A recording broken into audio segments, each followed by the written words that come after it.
परम मंगलमय श्रीमद् भागवत कथा सुनने वाले सभी श्रोताओं को जय श्री कृष्णा।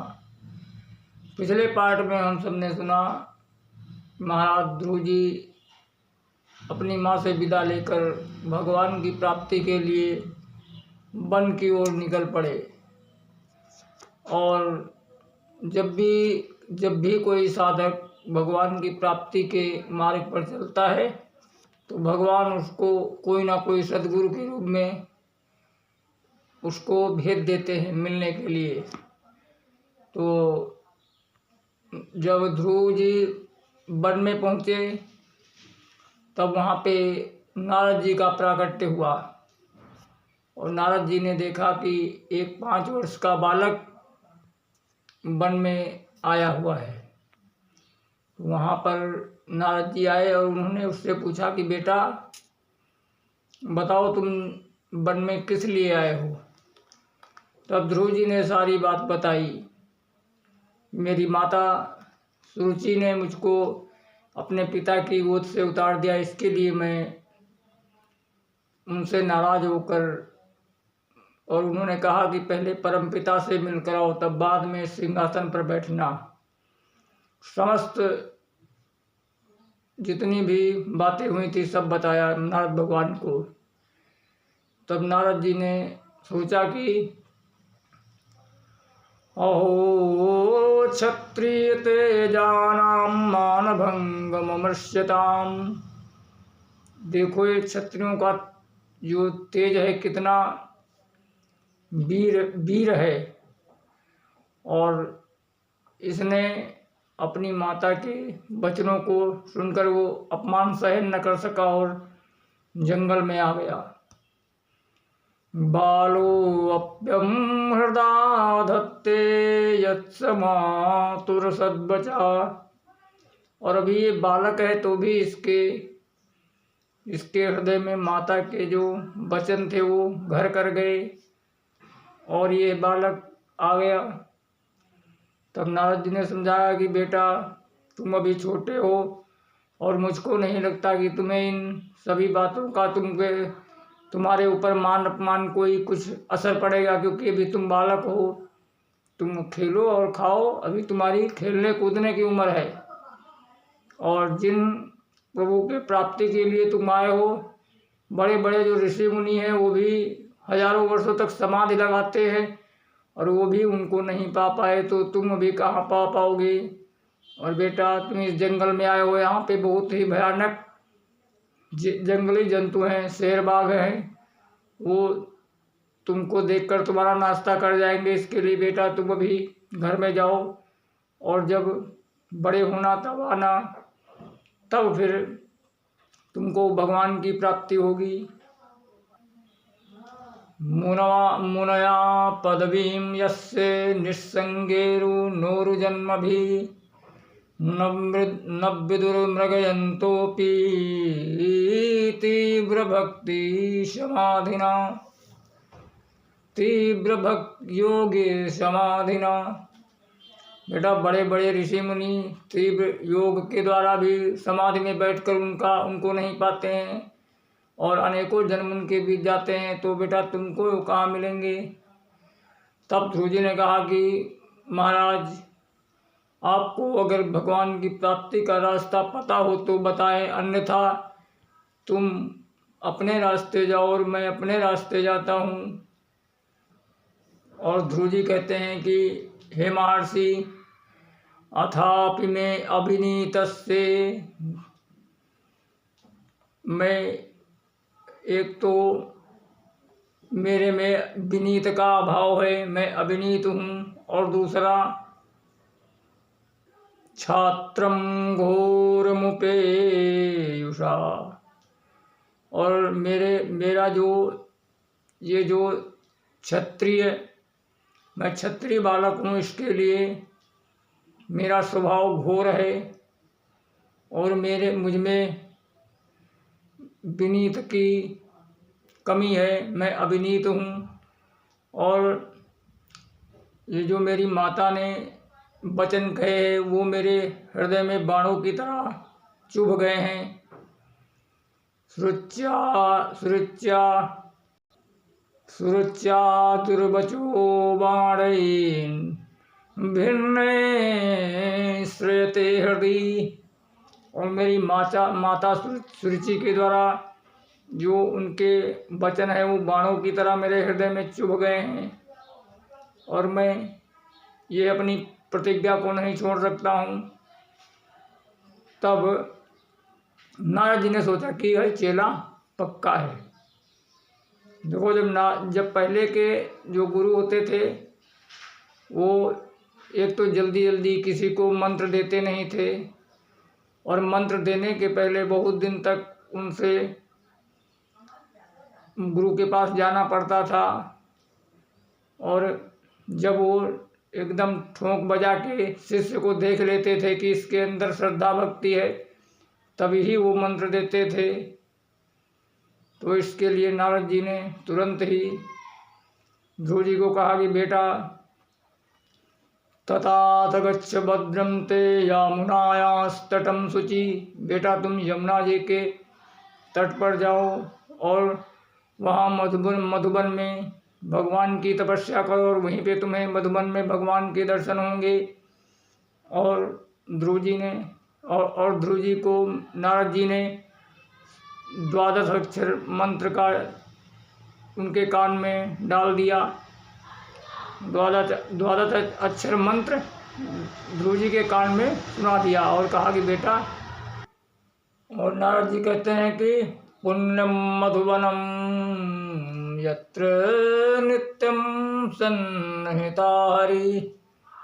और एक पुण्य जो मधुबन है, यहाँ पे भगवान नित्य निवास करते हैं और यहीं पे तुमको दर्शन होंगे। और नियम बता दिया कि तीनों टाइम कालिंद्री यमुना जी के जल में स्नान करो, तथा रेचक पूरक कुंभक विधि से प्राणायाम के द्वारा मन को समाहित करो। फिर उसके बाद परम पुरुष भगवान का ध्यान लगाओ। और इस प्रकार 12 अक्षरी मंत्र दे दिया। ओम नमः भगवते वासुदेवाय, ये 12 अक्षर मंत्र है, तथा यह मंत्र में इतनी शक्ति है कि इसको अगर 7 रात्रि पर्यंत कोई भी मनुष्य जप कर लेता है तो उसको सिद्धों की देखने की शक्ति उसके अंदर आ जाती है। जजाप परमं जाप्ये गुह्यतां नपात्मजा यम प्रपठन सप्तरात्रं पुमान पश्यति खेचरा। इसको जो ये बहुत ही गुह्यतम मंत्र है, और इसको जो 7 रात्रि पर्यंत नित्य जाप करता है उसको पुमान पश्यति खेचरा, उसको सिद्धों को देखने की शक्ति उसके शरीर के अंदर, मन के अंदर उसको ऐसी दृष्टि मिल जाती है जो वो सिद्धों को भी देख सकता है। और इस प्रकार ध्रुव जी यमुना के तट पर आए और नियम लिया। पहले 1 महीने में तिरात्रांते कपित्थ बदरासना। पहले 1 महीने उन्होंने नियम लिया कि 3 दिन में 1 दिन केवल कैथा और बेर बद्री खाते हैं, और फिर 3 दिन सर्वथा निराहार रहते हैं। इस प्रकार 1 महीना बिताया। फिर दूसरे महीने द्वितीयम चा तथा मासम षष्ठे अर्भ के दिने। और फिर दूसरे महीने में 6 दिन में 1 दिन केवल सूखे पत्ते खाते हैं, और फिर 6 दिन सर्वथा निराहार रहते हैं। इस प्रकार दूसरा महीना ध्रुव जी ने व्यतीत किया। और फिर जब तीसरा महीना लगा तो तृतीयम चान्य मासे नवमे हनी, मतलब तीसरे मास में 9 दिन में 1 दिन केवल यमुना का जल पीते हैं, और फिर 9 दिन सर्वथा निराहार रहते हैं। और इस प्रकार 3 महीने पूरे किए। और फिर जब चौथा महीना लगा तो चतुर्थमपि वै मासम द्वादशे हनी। और जब चौथा महीना लगा तो चौथे महीने में 12 दिन में एक दिन। तो क्या बोले कि केवल वायु पीकर रहते हैं और 12 दिन सर्वथा निराहार रहते हैं। केवल वायु का ही 12 दिन में एक दिन वायु का पान करते हैं। इस प्रकार जब चौथा महीना पूरा हुआ तो जब 5वां महीना लगा तो 5 पंचम मासे समनु प्राप्ते, जो वायु का आहार करते थे वो भी 5वें महीने में छोड़ दिया। और ध्रुव जी ने एक पैर के ऊपर प्राणायाम के द्वारा अपनी सांस को रोककर भगवान की तपस्या करने लगे। तो इस प्रकार जब प्राणायाम ध्रुव जी ने साध लिया तो समस्त जितने भी चराचर के जीव थे सभी के प्राणवायु अवरुद्ध हो गया और सभी देवता भगवान के पास गए। सलोकपाला शरणम ययु हरिम, समस्त देवी जितने भी देवता थे सब भगवान की शरण में गए और कहते हैं प्रभु नैवं विदामो भगवन् प्राणरोधम चराचरात्मा अखिल सत्वधाम्ना विधेहि तन्नो ब्रजराद् विमोक्षं प्राप्तं वयं त्वां शरणं प्रपन्ना।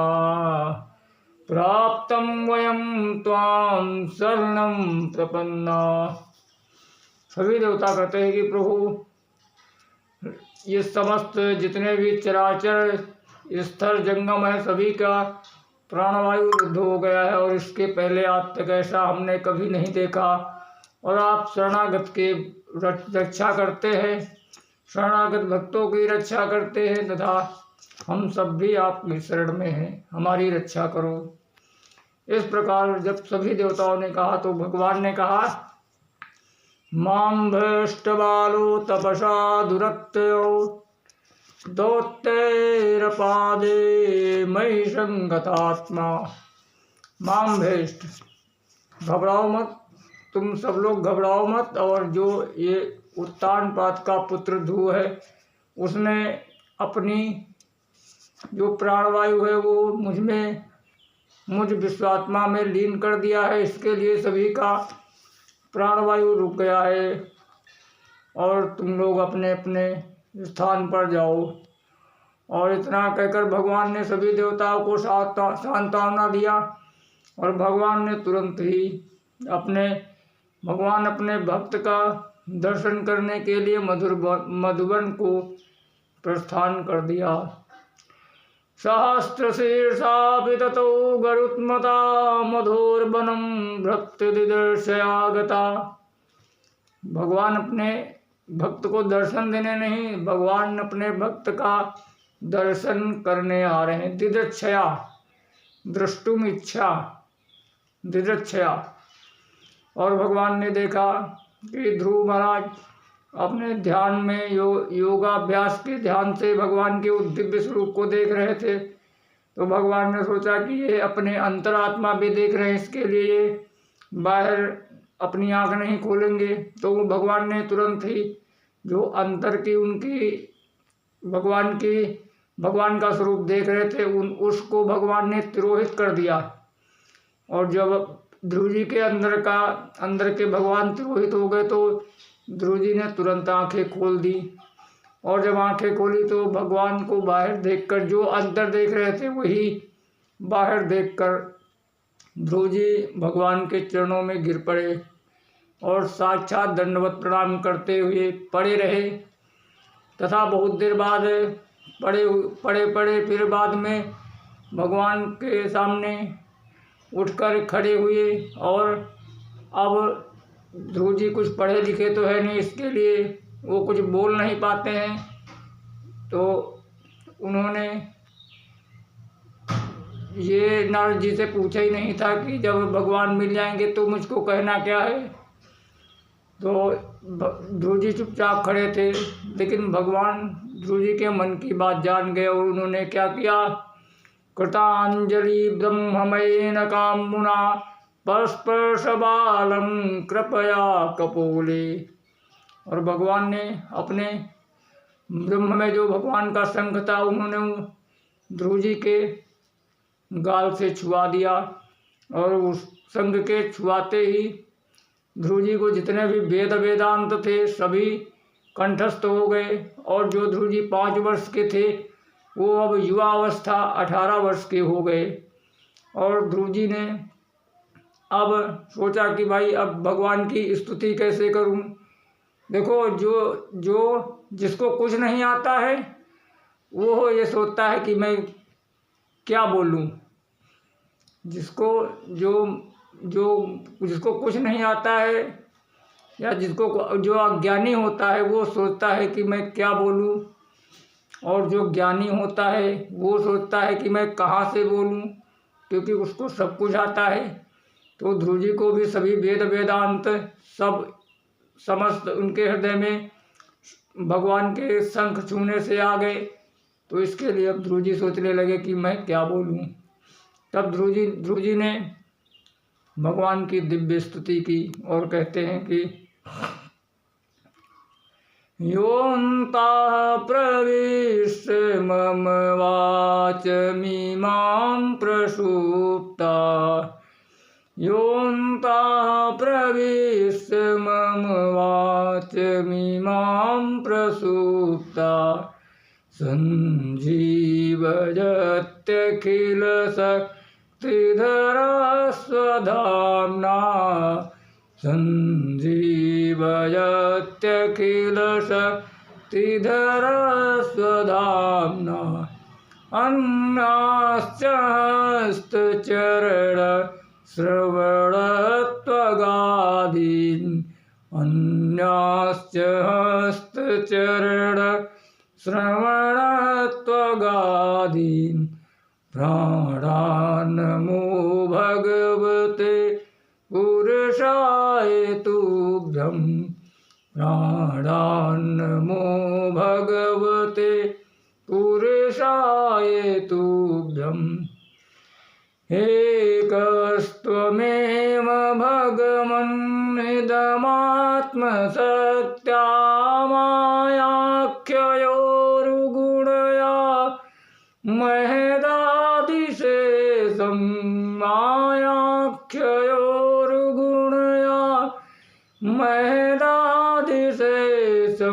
सृष्ट्वानुविश्वपुरुषः तद्सद्गुणेषु, सृष्टानुविश्वपुरुषः तद्सद्गुणेषु, नानेव दारुषु विभावसु वदुभासि, नानेव दारुषु विभावसु वदुभासि। कल्पान्त एतदखिलं जठरेण ग्रहणा, शेते पुमां सद्गनं तसकस्तदङ्के, यन्नाभिसिन्धुरुः काञ्चनलोकपद्मा, यन्नाभिसिन्धुरुः काञ्चनलोकपद्मा। गर्भे धीमान् भगवते प्रणतोऽस्मि तस्मै, गर्भे धीमान् भगवतो प्रणतोऽस्मि तस्मै। योऽन्तः प्रविश्य मम वाचमिमां प्रसुप्ता, सञ्जीवयत्यखिलशक्तिधरा स्वधाम्ना, योऽन्तः प्रविश्य मम वाचमिमां प्रसुप्ता। इस प्रकार ध्रुव जी ने 12 श्लोकों में भगवान की दिव्य स्तुति की। और ध्रुव जी कहते हैं कि योऽन्तः प्रविश्य, भगवान आप ही मेरे अंदर प्रवेश हो गए, और जो मेरी बाड़ी सोई हुई थी उसको आपने जगा दिया। और तो और जितने भी समस्त चराचर जगत के प्राणी हैं सभी में आपकी ही शक्ति व्याप्त है। तथा अन्यस्त हस्तचरण श्रवणत्वगादीन, और जो मेरे हाथों